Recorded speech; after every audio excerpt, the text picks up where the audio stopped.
Jalan-jalan ke Kediri, jangan lupa memakai topi. Salam hormat dari kami kepada para pejuang PMI. Assalamualaikum warahmatullahi wabarakatuh. Halo teman-teman, perkenalkan saya Dayita Busaina dari PMI Kontingen Kabupaten Kediri. Izinkan saya menyampaikan materi tentang donor darah sukarela. Donor darah adalah menyumbangkan darah untuk tujuan transfusi darah. Dan perlu kita ketahui bahwa donor darah dibedakan menjadi dua, yaitu donor darah sukarela dan donor darah pengganti. Tadi di depan sudah saya sebutkan bahwa donor darah adalah menyumbangkan darah untuk tujuan transfusi darah. Nah, sekarang pertanyaannya, apa itu transfusi darah?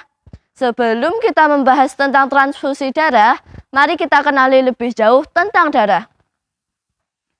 Darah adalah cairan yang terdapat pada semua makhluk hidup yang berfungsi mengirimkan zat-zat dan oksigen yang dibutuhkan oleh jaringan tubuh, serta mengangkut bahan-bahan kimia hasil metabolisme dan juga sebagai pertahanan tubuh terhadap virus atau bakteri.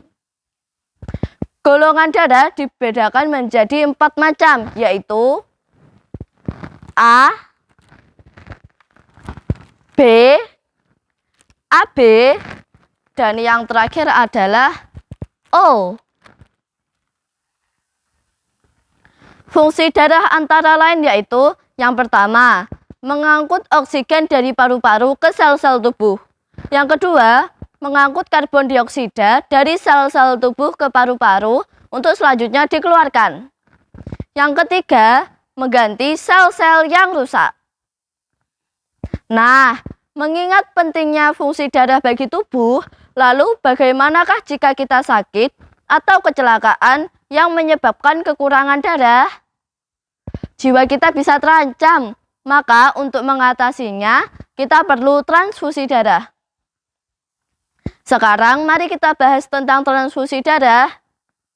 Transfusi darah adalah proses pemindahan darah dari seseorang yang sehat dan memenuhi persyaratan ke orang yang membutuhkan.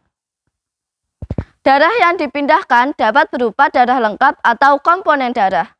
Darah lengkap yaitu darah yang mengandung seluruh komponen darah.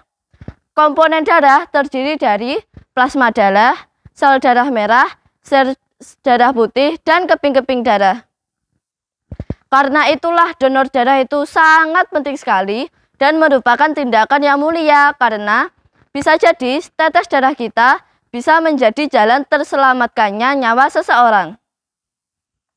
Tapi ingat, darah yang telah diambil harus mengalami pengujian untuk memastikan bebas dari penyakit menular seperti HIV/AIDS, hepatitis, dan sifilis.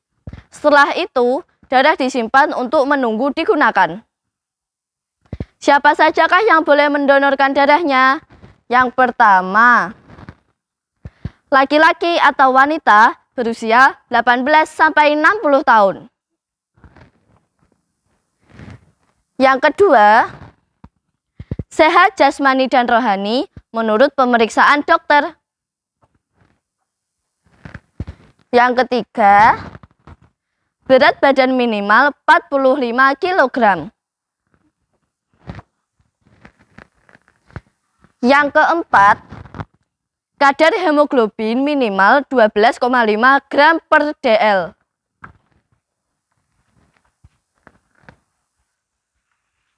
Yang kelima, tekanan darah sistolik 100-180 mm Hg dan diastolik 50-100 mm Hg. Yang keenam, tidak menderita penyakit menular seperti HIV, AIDS, hepatitis, sifilis, jantung, hati, paru, ginjal, kencing manis, kejang, kanker, atau penyakit kulit kronis. Yang ketujuh, bagi wanita yang sedang haid, hamil, atau menyusui, tidak diperkenankan mendonorkan darahnya. Dari syarat di atas, saya dan teman-teman semua para PMR mula belum bisa mendonorkan darah ya, tetapi kita tetap bisa melakukan pekerjaan mulia dengan cara yang pertama, menyiapkan diri kita untuk menjadi DDS atau donor darah sukarela kelak dengan cara pola hidup bersih dan sehat, serta mengonsumsi makanan dan minuman yang menyehatkan. Yang kedua, mengajak anggota keluarga, guru, dan orang-orang di sekitarmu untuk menjadi DDS. Yang ketiga, mengkampanyekan pentingnya menjadi pendonor darah sukarela untuk orang lain dan juga untuk diri kita sendiri. Mengapa saya mengatakan donor darah penting untuk diri kita dan orang lain? Penting untuk kita karena dengan mendonorkan darah, yang pertama, kesehatan kita menjadi terpantau karena kondisi kesehatan kita akan diperiksa secara teratur. Yang kedua, membuat tubuh semakin sehat sebab dengan mendonorkan darah, tubuh akan memproduksi darah yang baru.